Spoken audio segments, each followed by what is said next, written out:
राधे राधे। जय श्री कृष्ण। अपरा एकादशी व्रत कथा। युधिष्ठिर कहने लगे कि हे भगवान, जयेष्ठ कृष्ण एकादशी का क्या नाम है तथा उसका महात्म्य क्या है, सुकृपा कर कहिए। भगवान श्री कृष्ण कहने लगे कि हे राजन, यह एकादशी अचला तथा अपरा दो नामों से जानी जाती है। पुराणों के अनुसार ज्येष्ठ कृष्ण पक्ष की एकादशी अपरा एकादशी है, क्योंकि यह अपार धन देने वाली है। जो मनुष्य इस व्रत को करते हैं वे संसार में प्रसिद्ध हो जाते हैं। इस दिन भगवान त्रिविक्रम की पूजा की जाती है। अपरा एकादशी के व्रत के प्रभाव से बराह हत्या, भूत योनि, दूसरे की निंदा आदि के सब पाप दूर हो जाते हैं।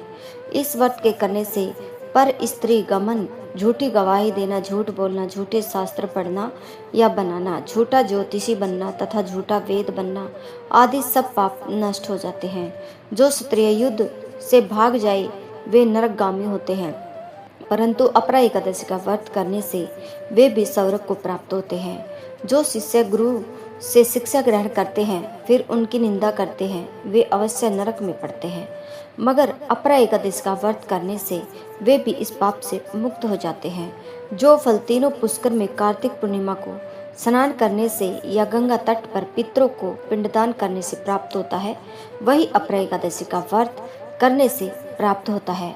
मकर के सूर्य में प्रयागराज के स्नान से, शिवरात्रि का व्रत करने से, सिंह राशि के बृहस्पति में गोमती नदी के स्नान से, कुंभ में केदारनाथ के दर्शन या बद्रीनाथ के दर्शन, सूर्य ग्रहण में कुरुक्षेत्र के स्नान से, स्वर्ण दान करने से अथवा अर्ध परशुता गोदान से जो फल मिलता है वही फल अपरा एकादशी के व्रत से मिलता है। यह व्रत पाप रूपी वृक्ष को काटने के लिए कुल्हाड़ी है, पाप रूपी ईंधन को जलाने के लिए अग्नि, पाप रूपी अंधकार को मिटाने के लिए सूर्य के समान, मृगों को मारने के लिए सिंह के समान है। अंततः मनुष्य को पापों से डरते हुए इस व्रत को अवश्य करना चाहिए। अपरा एकादशी का व्रत तथा भगवान का पूजन करने से मनुष्य सब पापों से छूटकर विष्णु लोक को जाता है। इसकी प्रचलित कथा के अनुसार प्राचीन काल में महिध्वज नामक एक धर्मात्मा राजा था। उसका छोटा भाई ब्रजध्वज बड़ा ही क्रूर, अधर्मी तथा अन्यायी था। वह अपने बड़े भाई से द्वेष रखता था। उस पापी ने एक दिन रात्रि में अपने बड़े भाई की हत्या करके उसकी देह को एक जंगली पीपल के नीचे गाड़ दिया। इस अकाल मृत्यु से राजा प्रेत आत्मा के रूप में उसी पीपल पर रहने लगा और अनेक उत्पात करने लगा। एक दिन अचानक भौम्य नामक ऋषि उधर से गुजरे। उन्होंने प्रेत को देखा और तपोबल से उसके अतीत को जान लिया। अपने तपोबल से प्रेत उत्पात का कारण समझा। ऋषि ने प्रसन्न होकर उस प्रेत को पीपल के पेड़ से उतारा तथा प्रलोक विद्या का उपदेश दिया।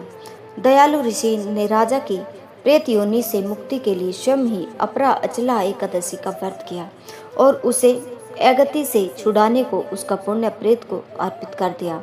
इस पुण्य के प्रभाव से राजा की प्रेत योनि से मुक्ति हो गई। वह ऋषि को धन्यवाद देता हुआ दिव्य देह धारण कर पुष्पक विमान में बैठकर स्वर्ग को चला गया।